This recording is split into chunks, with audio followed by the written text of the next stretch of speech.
ইরানিরা কি সত্যি ভয় পাচ্ছে নাকি প্রতিরোধ গড়ে তুলেছে?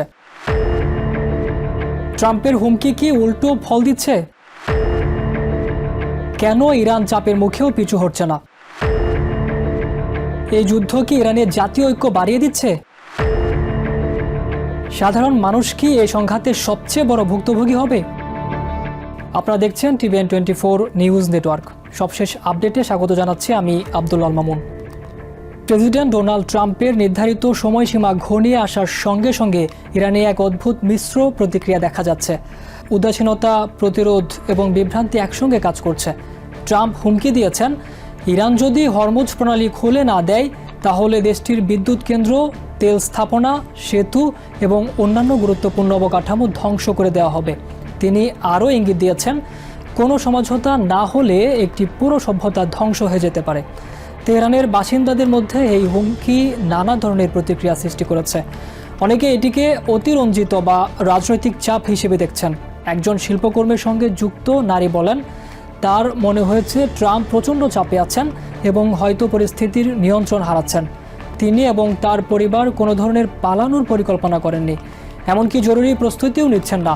তাদের ধারণা, যদি অবকাঠামো লক্ষ্য করে হামলা হয় তাহলে দেশের কোথাও নিরাপদ থাকবে না। তাই স্বাভাবিক জীবন চালিয়ে যাওয়াই একমাত্র উপায়। ট্রাম্প গত কয়েকদিনে ধারাবাহিকভাবে তার ভাষা আরও কঠোর করেছেন। তিনি ইঙ্গিত দিয়েছেন, তিনি এই ধ্বংস চান না, কিন্তু পরিস্থিতি সেদিকেই যেতে পারে। একই সঙ্গে তিনি এটিকে বিশ্বের ইতিহাসের একটি অত্যন্ত গুরুত্বপূর্ণ মুহূর্ত হিসেবে উল্লেখ করেছেন। আইন বিশেষজ্ঞরা সতর্ক করেছেন, বেসামরিক অবকাঠামোতে হামলা চালানো আন্তর্জাতিক আইনের অধীনে যুদ্ধাপরাধ হিসেবে বিবেচিত হতে পারে। তবুও ট্রাম্পের বক্তব্যে এই ধরনের হামলার সম্ভাবনা স্পষ্টভাবে উঠে এসেছে। ইরানও এই পরিস্থিতিতে নিজেদের অবস্থান শক্ত করেছে। তারা যুদ্ধ বন্ধ করার জন্য নিজেদের প্রস্তাব দিয়েছে। তবে ট্রাম্প সেই প্রস্তাবকে যথেষ্ট নয় বলে উল্লেখ করেছেন। এর ফলে দুই পক্ষের মধ্যে সমঝোতার সম্ভাবনা আরও অনিশ্চিত হয়ে পড়েছে। তেহরান বিশ্ববিদ্যালয়ের আইন অধ্যাপক মোহসেন বোরহানি এই পরিস্থিতিকে গভীর উদ্বেগের সঙ্গে দেখছেন। তিনি বলেন, ট্রাম্পের বক্তব্য তাকে আমেরিকার প্রতিষ্ঠাতাদের মূল্যবোধ এবং দ্বিতীয় বিশ্বযুদ্ধের পর গড়ে ওঠা আন্তর্জাতিক ব্যবস্থার কথা মনে করিয়ে দিয়েছে। তার মতে, এমন বক্তব্য সেই দীর্ঘদিনের প্রতিষ্ঠিত মূল্যবোধকে প্রশ্নবিদ্ধ করেছে। তিনি আরও বলেন, আমেরিকার নীতি নির্ধারকরা এখনও ভুলভাবে মনে করছেন যে সামরিক চাপ দিয়ে ইরানকে আত্মসমর্পণে বাধ্য করা যাবে।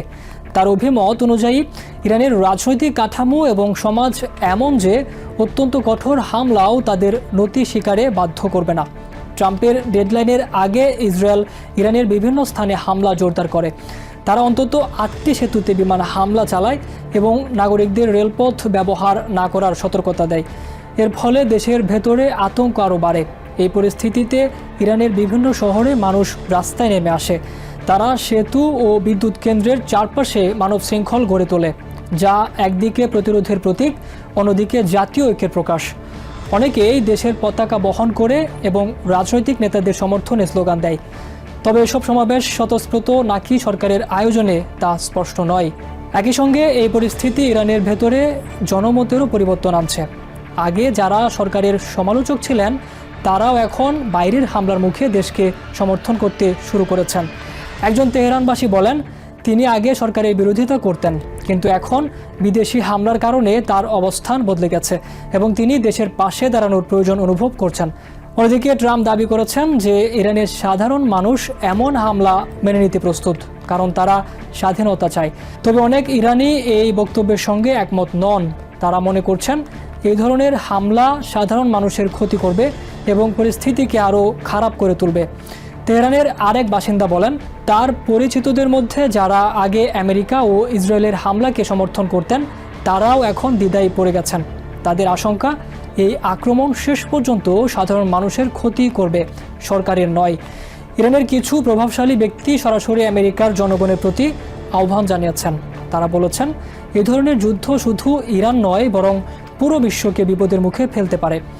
এক ব্যবসায়ী সতর্ক করেছেন, যদি এই সংঘাত আরও বাড়ে তাহলে জ্বালানি বাজারে বড় ধরনের অস্থিরতা তৈরি হবে এবং বিশ্বব্যাপী অর্থনৈতিক প্রভাব পড়বে। তিনি আরও বলেন, ইরান যদি প্রতিশোধ হিসেবে উপসাগরীয় অঞ্চলের জ্বালানি অবকাঠামোতে হামলা চালায় তাহলে তেলের দাম হঠাৎ বেড়ে যেতে পারে এবং বৈশ্বিক অর্থনীতির বড় ধাক্কা খাবে।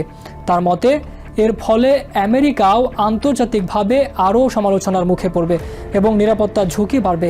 ট্রাম্পের হুমকি এবং ইরানের প্রতিক্রিয়া একটি জটিল ও বিপজ্জনক পরিস্থিতি তৈরি করেছে। একদিকে শক্তিশালী সামরিক চাপ, অন্যদিকে দৃঢ় প্রতিরোধ। এই দুয়ের সংঘাতে পরিস্থিতি দ্রুত আরও খারাপের দিকে যেতে পারে। এখন সবচেয়ে বড় প্রশ্ন হলো, এই উত্তেজনা কি কূটনৈতিক সমাধানের দিকে যাবে নাকি তার আরও সংঘাতে রূপ নেবে, যার প্রভাব শুধু মধ্যপ্রাচ্যে নয় বরং পুরো বিশ্বে ছড়িয়ে পড়বে। নিউ ইয়র্ক থেকে সম্প্রচারিত TVN 24 টেলিভিশন বিশ্বজুড়ে বাঙালির কণ্ঠস্বর।